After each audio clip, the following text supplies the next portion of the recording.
이삭이 나이가 많아서 눈이 잘 보지 않게 되자 그 장남 에서에게 내가 이제 늙어 어느 날에 죽을 줄 모르니까 너는 들에 나가서 사냥을 하여 내가 즐기는 별미를 만들어 오라.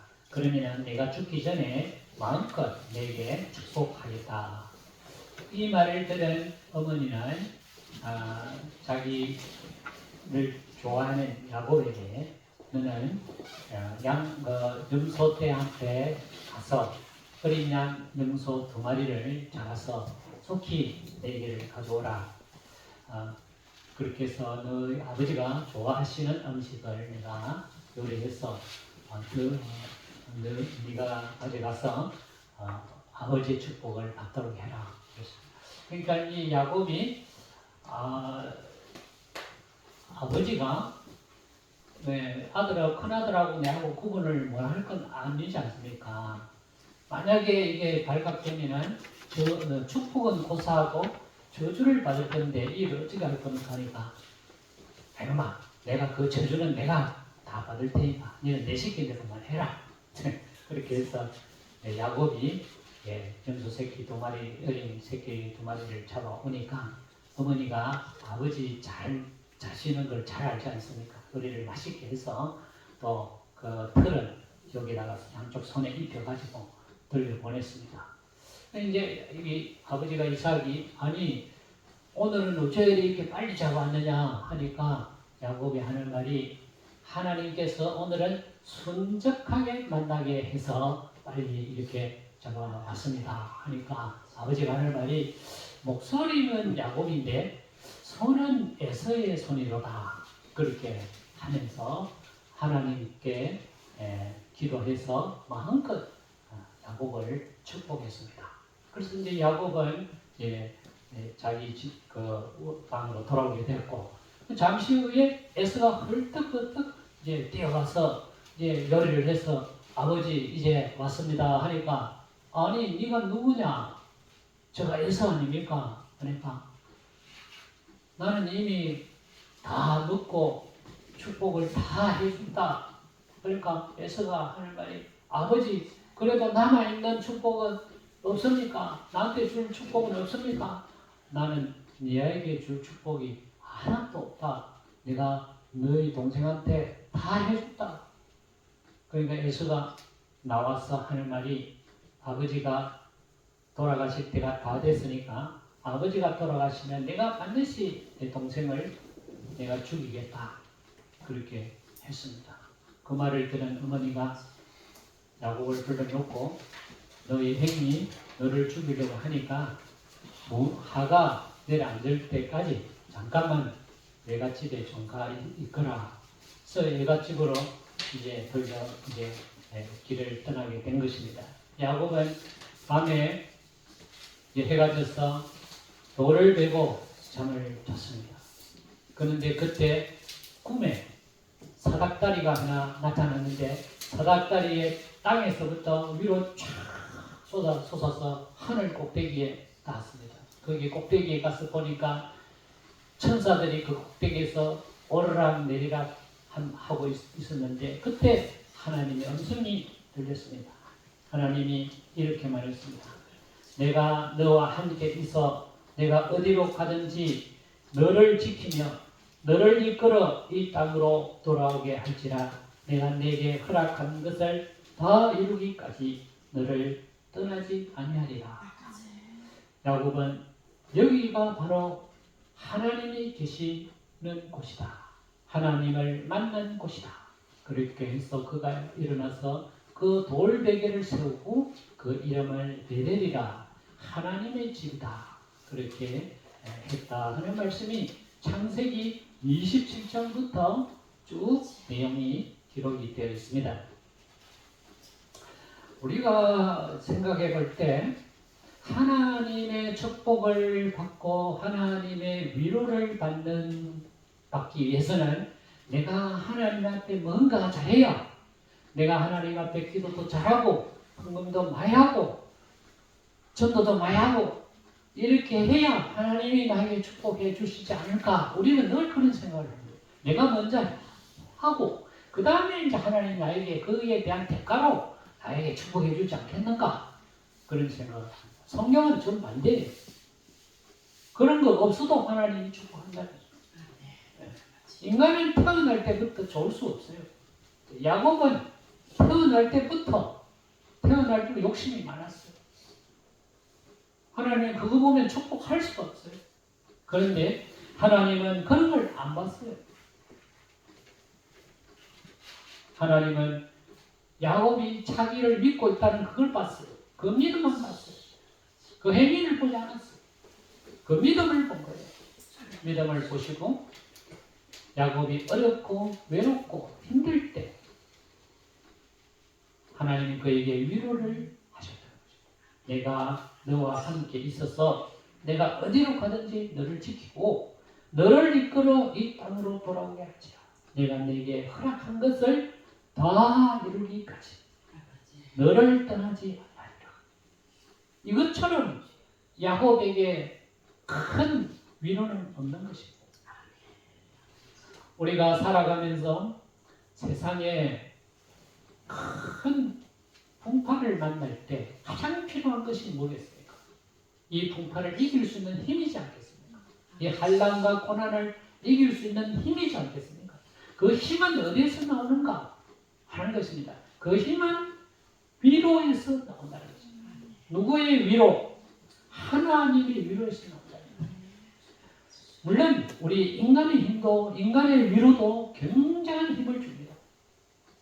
그러나 인간의 힘 위로보다 수십 배, 수천 배 더 큰 위로는 하나님의 위로다 하는 거예요. 오늘 고린도후서 1장의 내용에 보면 위로라는 단어가 얼마나 나오느냐? 10번 나와요. 10번. 그러니까 고린도후서 1장의 주제는 하나님의 위로예요. 하나님의 위로. 자, 여기 3장 3절에 한번 찬송하리로다. 그는 우리 주 예수 그리스도의 하나님이시요 자비의 아버지시요. 자비라는 말은 사랑의 아버지다. 사랑의 아버지시요 모든 위로의 하나님이시다. 여기 보면 단어가 앞에 뭐가 붙었습니까? 모든이라는 게 붙었어요. 모든. 그죠? 모든 위로의 하나님이시다. 하나님은 어떤 것에서도 우리를 위로하시는 분이시다. 우리가 어떤 상황에서도 하나님은 위로하시는 하나님이시다. 이 위로가 우리에게 어떤 힘을 주느냐 하는 것입니다. 이게 4절에 보면 모든 환난을 우리가 능히 이길 수 있도록 이 위로 우리에게 위로를 주십니다. 환난을 만날 때 그 환난을 이길 수 있는 힘과 원동력은 어디에서 오느냐? 하나님의 위로에서 온다는 거예요. 하나님의 위로가 있을 때 우리는 그 환난을 이길 수 있다는 거예요. 그 다음에 그 환난을 이긴 사람은 다른 사람을 도울 수 있다는 거예요. 모든 환난 중에 있는 자들을 능히 위로하시는 하나님이시다. 6절에 보면 너희가 쭉 밑에 보면 우리가 위로를 받는 것도 너희가 위로를 받게 하려는 것이니 이 위로가 너희 속에 역사하여 우리가 받는 것 같은 고난을 너희도 견디게 하느니라. 고난도 너희가 견딜 수 있는 힘을 하나님은 우리를 위로를 통해서 이 고난을 견딜 수 있도록 역사하시는 거죠. 그러므로 위로라는 것이 이렇게 중요한 것입니다.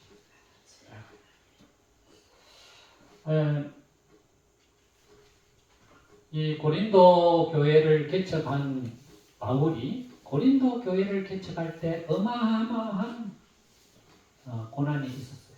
사도행전 18장 내용에 가서 보면 고린도 교회를 개척할 때 그가 1년 6개월 동안 전도를 했는데 거기에 유대인들이 예수를 믿지 못하도록 얼마나 방해했는지 모른다는 거죠.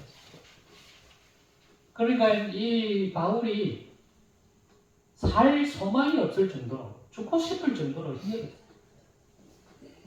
그런데 마침 그때 누가 예수를 믿게 됐냐면 해당장이 예수를 믿게 됐다는 거예요. 그런데 그때 이 유대인들이 이 바울을 고발했어요. 이상한 걸 전한다고.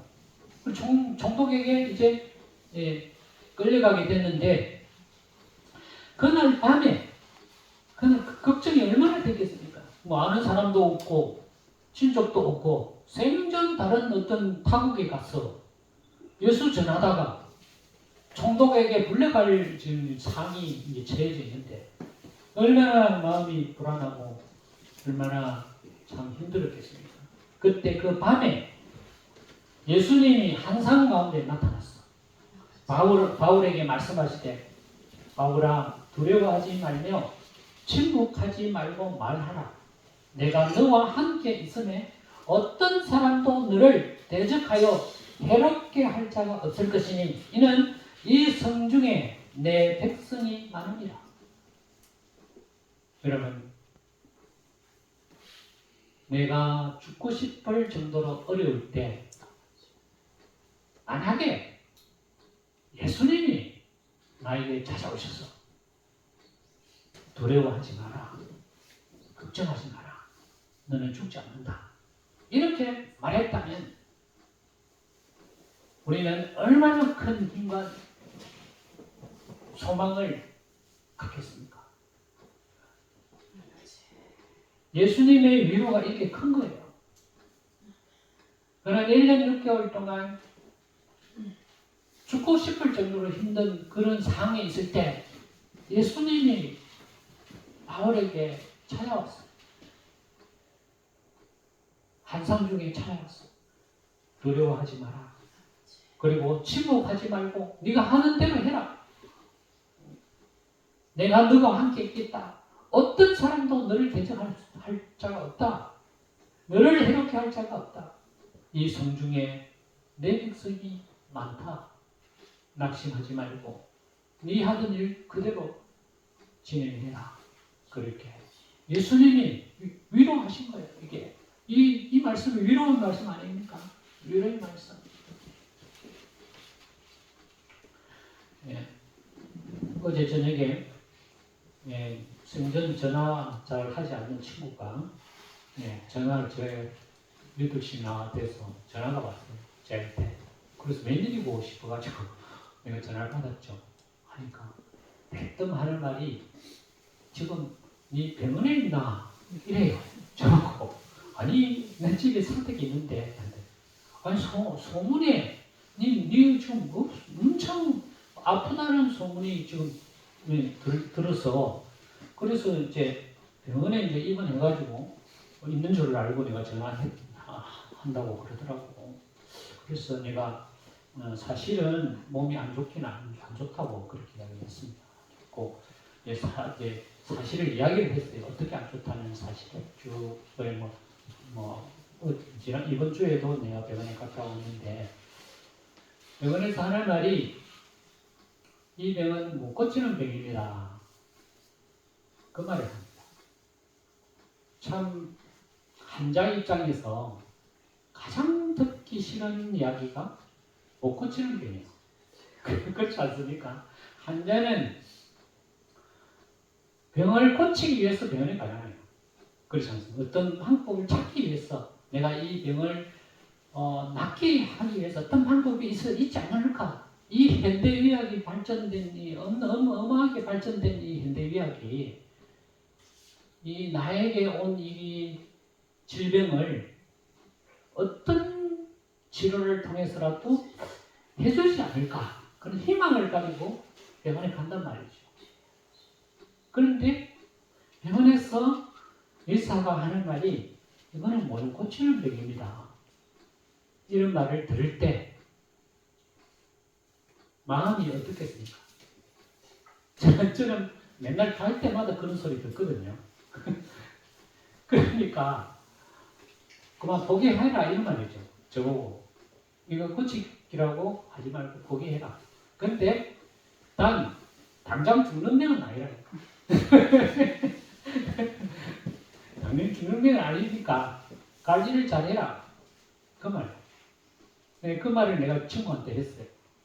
네, 병원에서 이런 말을 한다. 그래서 내가 그전에는 몰랐는데 아니 안 좋다. 그 마을에서 이렇게 뭐 청소하면 제가 이제 마을에 그 기계 쪽 교회 기계 들고 가서 막 뒤에서 막 부러워하고 다 이렇게 청소했거든요.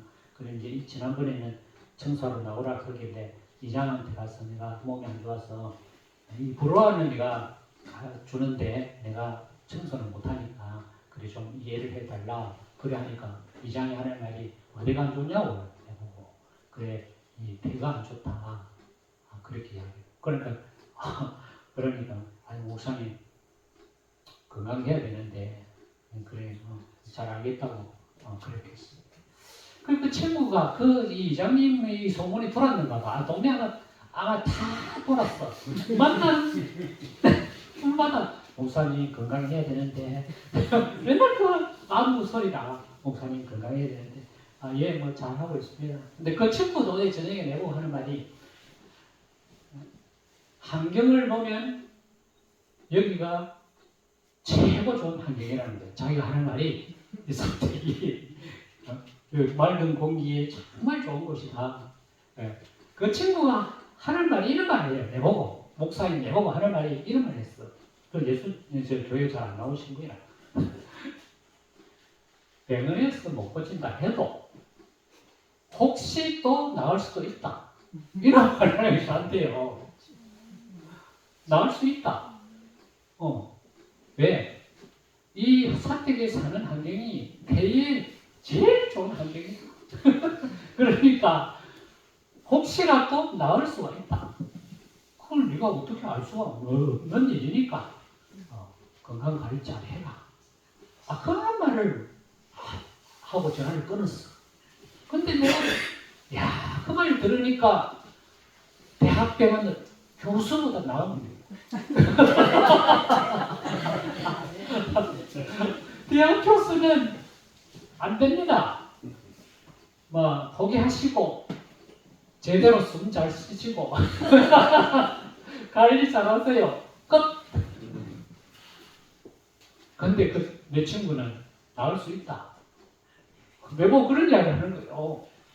기적이 있다. 그 사택에는 그 환경이 기적을 일으킬 수 있는 환경이다. 그래서 네가 병원 의사보다 100배 낫구나. 그래, 내가 그래 관리 잘할게. 그러고 전화를 끊었어요. 여러분 말 한마디가 사람 살리는 거예요. 오늘 얼마나 제가 건강하게 보입니까? 어제 저녁만 해도 해롱해롱 했거든. 근데 그 말 딱 듣고 난 후에 기적이라는 것은 있을 수 있는 거다. 그죠? 하나님 믿는 목사가 기적을 못 믿는다면 누가 기적 믿겠어? 그렇지 않겠어요? 저에게도 기적이 일어나기를 주님의 이름으로 축원합니다. 네. 저는 잘 때마다 이런 기도를 해요. 하나님, 내가 꿈에서도 예수님 만나기를 원합니다. 그런 기도합니다. 왜냐? 이 성경에 보면 하나님이 꿈에 나타났잖아요. 그죠? 제가 제일 처음에 이야기했잖아요. 야곱도 꿈을 만났잖아요. 꿈에. 하나님 만났잖아요. 하나님 만나서 야곱이 뭘 얻었습니까? 위로를 받은 거예요. 그죠? 야곱을 도와줄 사람 아무도 없어. 어떤 일이 생길 줄 아무도 몰라. 막막한 거야. 살아가는 게. 그렇지만 그는 꿈에 하나님 위로를 받았어. 그의 삶이 어떻게 됐습니까? 수많은 어려움과 역경을 이기고 다시 돌아왔지 않습니까? 저는 잘 때마다 하나님 꿈에서라도 내가 오늘 저녁 꿈에 주님 만나기를 원합니다. 근데 아직까지 안 만났어요. 또 내일 또 만나게 해달라고 기도하고 자요. 우리 인간은 위로가 필요해요. 위로가 필요합니다. 위로는 아무것도 아니지만 우리에게 엄청난 힘을 줘요. 살아갈 수 있는 원동력이 여기 있어요. 위로에 있어요, 여러분. 우리나라 사람들은 암에 걸렸다면 그때부터 바로 죽는답니다. 사람도 안 만나. 밥도 안 먹어. 먹기 싫어. 말도 하기 싫어. 그때부터 본인이 스스로 죽인대. 근데 미국 사람들은 그렇지 않대요. 김의식 박사님이 암의 전문가잖아요. 그분이 하는 말이 한국 사람과 미국 사람이 다른 점이 있느냐. 미국 사람은 암이 걸렸다면 아무 식도 안 한대. 그러면서 자기가 암이 걸린 거를 자랑한대. 막 다니면서. 그리고 뭐라고 하냐면 나를 위해서 기도 좀 해달라고. 그렇게 한다는 거예요. 그래서 저도 내가 이거 내만 꽁꽁 앓고 있을 게 아니다. 다 알려야 되겠다. 그래서 만나는 사람들마다 내가 지금 안 좋습니다. 기도 좀 해주세요. 기도 좀 해주세요. 네, 노예 가서도 장로님 아는 사람이 있으면 요즘 어떻습니까? 내 몸이 좀 안 좋습니다. 이렇습니다. 기도 좀 해주세요. 사람 만날 때마다 그죠? 만날 때보다 병 걸린 게 흉입니까? 아니잖아요. 나이 들면 다 오는 거예요. 무슨 병이든지 다 오는 겁니다. 암이 올 수도 있고 그 아닌 것도 올 수도 있고 다른 병도 올 수 있고 다 연세 들면 한 가지 되면 다 가지고 있어. 그거 걸렸다고 막 내숭는다고 하고 사람 안 만나. 말도 안 해. 밥도 안 먹어. 잠도 안 자. 그러면 어떻게 하겠어요? 그럴 필요가 없어요. 사람 만나고 내 이야기를 해. 내가 어렵다 지금. 내가 지금 어렵다. 그러면 상대방이 뭐라고 말합니까? 위로해 줍니다. 위로해 줍니다. 그게 힘이에요. 그게 힘이란 말이에요. 저는 사람을 사실은 만나면 안 돼. 왜? 이 감염되면 안 되니까. 제일 주의해야 될 게 그 감기입니다. 감기가 들어오면 저는 이게 내 속에 이게 폐렴이 바로 와요. 그래서 제일 센 항생제를 최소한 일주일에서 2주간 먹어야 돼요. 그런데 사람 안 만날 수 있습니까? 나는 사람 만나면 이제 더 힘이 있어. 더 사람은 우리가 만나면 사람 만나면 악수하는 거죠. 그죠? 어떤 심리학자가 이렇게 말했어요. 사람의 손과 손이 마주치면 그 사람이 가지고 있는 기운이 이쪽으로 온대. 내가 가지고 있는 기운이 그쪽으로 가는 거예요. 그래서 사람이 만나는 것이 중요하다고 이야기했어. 그 기운이 온다는 거예요. 여러분, 그것이 우리가 위로를 받는 방법이에요. 위로는 이렇게 큰 거예요. 위로는 우리가 살아갈 수 있는 원동력이에요. 아무리 큰 사형 선고가 내려진 사람이라도 구절에 그렇게 나와요. 그 구절에 보세요. 우리는 우리 자신이 사형 선고 받은 줄 알았다고. 사형 선고 받았다 이거. 이거는 뭐예요? 뭡니까? 말아 죽는다 이런 거예요. 왜? 바울이 그런 상황에 처해 있었어. 그런데 주님의 위로, 하나님의 위로가 있었어. 그 사망도 이길 수가 있었다 이 말이죠. 큰 사망에서 우리를 건졌다. 10절. 큰 사망에서. 그러므로 우리를 위해서 기도해달라. 11절. 그죠? 너희도 우리를 위하여 간구함으로 도우라. 내가 이렇다. 내가 이 기도 좀 해달라. 내가 일어서니까 시간 날 때마다 나를 위해서 기도 좀 해달라. 이렇게 말할 수 있어야 된다. 싸우고 말이지. 내 문제 내가 해결해야 된다고 들어두고 하고 싸우고 머리 싸우고 있으면 그게 해결이 되냔 말이야.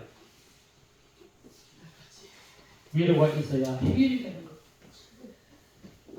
그 다음에 5분밖에 안 남았습니다. 10분에 50분에 맞춰야 돼요. 하나님은 우리에게 위로의 영을 보내주셨어요. 그래서 우리가 어디에 가든지 무엇을 하든지 항상 우리 속에 위로의 영이 계셔. 우리는 보통 보면 다른 데서 자꾸 위로를 받으려고 하잖아요. 그죠? 자꾸. 그러나 실제적으로 보면 하나님은 우리에게 우리 속에 위로의 영을 주셨어. 위로의 영. 그분이 성령이요. 여기 보면 그렇게 말씀하고 있었어요. 22절. 그가 또한 우리에게 인치시고 보정으로 우리 마음에 성령을 주셨느니라. 인을 쳤다는 말은 특별한 도장을 찍었다 이런 말이 아니에요. 우리에게 성령을 준 것이 하나님 입장에서 볼 때 하나님이 우리를 딱 인을 쳤다 이런 뜻이에요.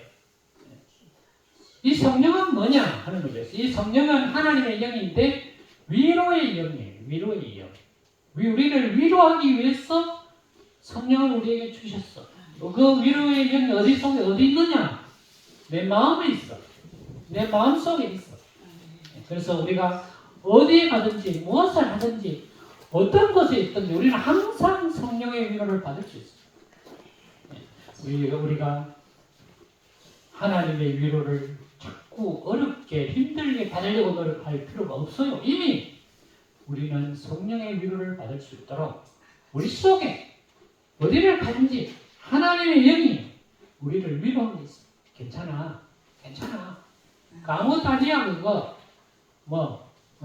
아무것도 아니야. 그 감기야 감기. 암도 감기야 그냥.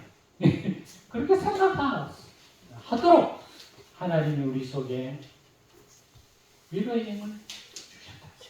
그러므로 우리는 어디를 가든지 항상 위로를 받을 수가 있어. 그렇죠? 어디를 가든지 항상 위로를 받을 수 있어. 내 속에 위로의 영이 계신다. 하나님이 우리에게 위로의 영을 허락하십니다. 이것이 하나님이 우리에게 주신 큰 선물이다 하는 것이 고린도후서 1장의 핵심이다 하는 것입니다. 기도하겠습니다. 하나님 우리에게 위로하여 주시고 이 위로가 우리가 살아가는 큰 원동력이 되게 축복하여 주옵소서. 주신 은혜 감사하며 우리 주 예수님의 이름으로 기도합니다. 아멘.